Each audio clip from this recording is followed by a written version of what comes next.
out of sight, out of mind. A very common phrase to show that when something is not within the sights of your eyes, there is a lower tendency of wanting or potentially picking that certain thing up. For example, if you have a pack of chips lying around the table, chances are you'll probably end up eating that pack of chips because it's in front of you. Or if you're like me and you recently got given a pack of brownie mix and you decide to make a tin of brownies, you might end up finding yourself sneaking a brownie at 3 a.m.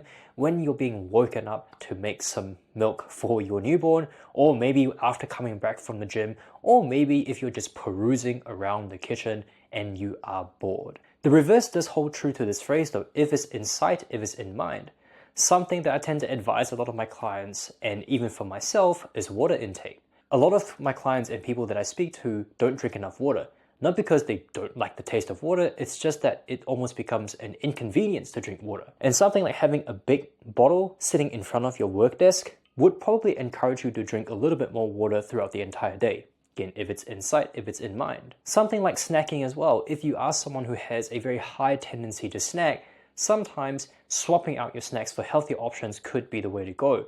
For example, having more fruit lying around in the kitchen or the workspace, or swapping out certain highly ultra-processed foods for something like protein powders or potentially some protein bars and snacks along the way as well. This is generally a good idea if it's in sight, if it's in mind, or out of sight, out of mind. Depending on what type of habits you're trying to curb, it can be a good idea to even just remove the certain thing completely from your sight, because then you're not going to be tempted to do it. Things like phone apps can be deleted from your phone to prevent you from trying to scroll or doom scroll on social media.